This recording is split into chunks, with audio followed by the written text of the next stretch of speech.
আসসালামু আলাইকুম প্রিয় দর্শক, মোহাম্মদ আখতারুজ্জামান বলছি। ফিশারিজ বাংলাদেশ চ্যানেলটি বিশ্বের যে প্রান্ত থেকে দেখছেন সেই সমস্ত মাছ ও চিংড়ি খামারি ভাই বোনদের স্বাগত জানাচ্ছি। আশা করছি আপনারা ভালো আছেন।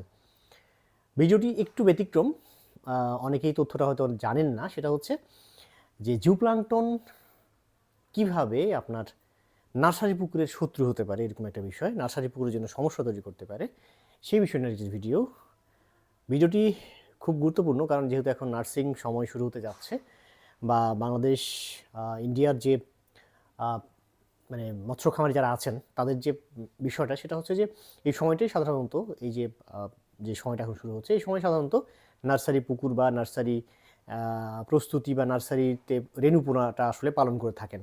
তো সেই ক্ষেত্রে জুপ্লাঙ্কটন কীভাবে সমস্যা তৈরি করতে পারে সেই বিষয় নিয়ে ভিডিওটিতে আমি জানবো জুপ্লাঙ্কটন বলতে আমরা আসলে কী বুঝি, এটা আসলে কার জন্য জরুরি, তারপরে হচ্ছে কোন জুপ্লাঙ্কটনগুলো হচ্ছে আপনার নার্সারির জন্য ক্ষতি করতে পারে, কোনটা উপকার করতে পারে, এবং খামারিরা কোন ভুলটা আসলে করে থাকেন, এবং সবশেষে আমি সমাধানগুলো বলবো যে আসলে এই সমাধানটা আপনি এই কাজটা করলে মোটামুটি হচ্ছে এই সমস্যা থেকে মুক্ত থাকতে পারবেন। তো চলুন শুরু করি। জুপ্লাঙ্কটন আমরা জানি এটা প্রাকৃতিক খাদ্য।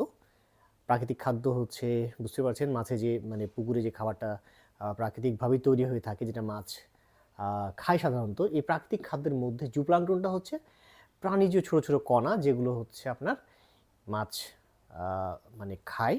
এবং এই প্রাকৃতিক খাদ্যের গুরুত্ব অপরিসীম আসলে, এটা বলার মানে আসলে কোনো মানে নেই। আমাকে যারা নিয়মিত দেখেন তারা জানেন যে আমি প্রাকৃতিক খাদ্য এর ব্যাপারে কতটা গুরুত্ব দিয়ে থাকি।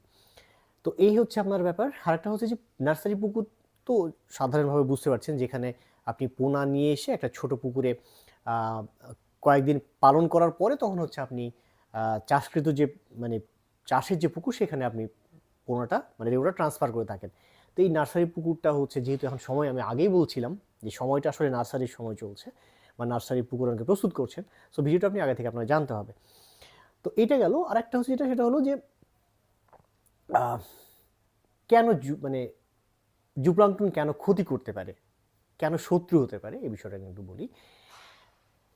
জুপ্লাঙ্কটন সাধারণত আপনি মনে রাখবেন, যত রেণু আছে সারা ওয়ার্ল্ডে, যত রেণু পালন করা হয়, তো এই রেণুর বা পোনার প্রধান যে খাদ্য সেটা হচ্ছে জুপ্লাঙ্কটন। অর্থাৎ তারা ছোট অবস্থায়, অর্থাৎ মাছের যে পোনা, মাছের যে ছোট মানে এক কথায় বাচ্চা, তারা হচ্ছে আপনার খেয়ে থাকে হচ্ছে জুপ্লাঙ্কটন। এবং এটা এত নিউট্রিশিয়াস একটা খাবার, এত পুষ্টিকর একটা খাবার, যে এই জুপ্লাঙ্কটনের উপস্থিতি তার মানে বড় মাছ কত দ্রুত হবে সেটার ভিত্তিক মানে হচ্ছে তৈরি করে দেয়। জুপ্লাঙ্কটন যত খাবে তত হচ্ছে আপনার হচ্ছে তার জন্য বৃদ্ধিটা সহজ হয়ে যাবে। জুপ্লাঙ্কটন যত উপস্থিত থাকবে ততটা তার জন্য, সেই রেণু বা পোনার জন্য, এটা হচ্ছে একেবারে একটা ম্যাজিকের মতো কাজ করবে। এখন জুপ্লাঙ্কটন কখন ক্ষতির কারণ হয়ে দাঁড়াচ্ছে অর্থাৎ আপনার পোনার জন্য, তার আগে একটু বলি জুপ্লাঙ্কটনের কিছু আমি উদাহরণ দিই। জুপ্লাঙ্কটনের মধ্যে সবচেয়ে বেস্ট যে জুপ্লাঙ্কটনের কথা বলা হয় সেটা হচ্ছে রোটিফেরা, ক্ল্যাডোসেরা। এই জুপ্লাঙ্কটনগুলো খুব ভালো কাজ করে। এর মধ্যে যেটা হয় সেটা হলো, এই কিছু জুপ্লাঙ্কটন আছে যারা হচ্ছে বেশ বড়, অর্থাৎ এত বড় যে আপনার রেণু পোনাকে হচ্ছে খেয়ে ফেলতে পারে। ঠিক আছে, এর মধ্যে আপনার হচ্ছে কপিপোডা আছে, সাইক্লোপস আছে, ক্লাডোসেরা আছে। এরা বেশ বড় জুপ্লাঙ্কটন। অর্থাৎ আপনি যখন প্রাকৃতিক খাদ্য যখন তৈরি হচ্ছে তখন এইগুলো বড় থাকে, এবং এই বড় যেটা হয় সেটা হলো এরা গিয়ে মাছ যখন খায়, মানে রেণু বা পোনা যখন খেয়ে ফেলে, খাওয়ার পরে এরা গিয়ে পেটটা কেটে ফেলে। অর্থাৎ যেহেতু তখন পোনা খুবই তার ছোট, সে এটা এই ক্লাডোসেরা, কপিপোডা বা সাইক্লোপস জাতীয় যে জুপ্লাঙ্কটনগুলো আছে এটা বড়, এটা হচ্ছে সেই রেণুর মানে পেটের মধ্যে যায়, গিয়ে তার পেটটা কেটে দেয়। এই কেটে দেওয়ার ফলে যেটা হয় সেটা হচ্ছে, দেখবেন অনেক খামারি যেটা করে বলে সেটা হলো যে তার নার্সারি পুকুরে প্রতিদিনই পোনা মারা যাচ্ছে, বা তার নার্সারি পুকুরে পোনা প্রতিদিনই মারা যাচ্ছে। এমনও কোনো ঘটনা এরকম দেখা যায় যে একেবারে নার্সারি পুকুরে সমস্ত হচ্ছে আপনার রেণু মারা গেছে, আর নার্সারি পুকুরে সমস্ত রেণু পোনা শেষ হয়ে গেছে, এরকম কিন্তু রেকর্ড আছে। এটার কারণ কি? এর কারণ হচ্ছে আপনার এই বড় বড় যে জুপ্লাঙ্কটনগুলো পুকুরে তৈরি হয়, ট্যাডোসেরা, কপিপোডা, সাইক্লোপসের যে জুপ্লাঙ্কটনগুলো তৈরি হয়, এরা হচ্ছে রেণুর পেট ফুটা করে দিয়ে রেণু মারা যায়। ঠিক আছে, এখন আসছি খামারিরা আসলে কি ভুল করছেন। খামারি যে ভুলটা করছেন সেটা নিয়ে আমরা একটু বলি। সেটা হচ্ছে খামারিরা যেটা করে সেটা হচ্ছে এই জুপ্লাঙ্কটন দূর করার জন্য গোবর ব্যবহার করেন অনেকে, ঠিক আছে?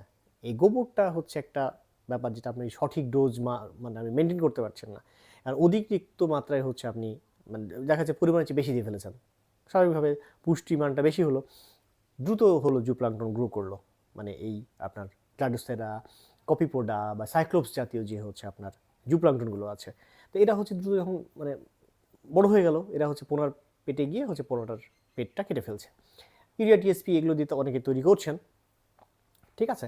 তো এগুলো যেটা হয় সেটা হলো যে যেহেতু মানে ডোজ ঠিক মতো করা যায় না, হ্যাঁ, তারপরে হচ্ছে এই জিনিসগুলো দিলে হচ্ছে একটা হচ্ছে যেটা হয় সেটা হলো দ্রুত হচ্ছে বড় যে জুপ্লাঙ্কটনগুলো তৈরি হয়, ঠিক আছে? এর ফলে হচ্ছে আপনার মেন বিপত্তিটা ঘটে। অনেকে দেখা যাচ্ছে পোলট্রি বিষটাও দিচ্ছেন আপনার এই প্রাকৃতিক খাদ্য তৈরি করতে গিয়ে।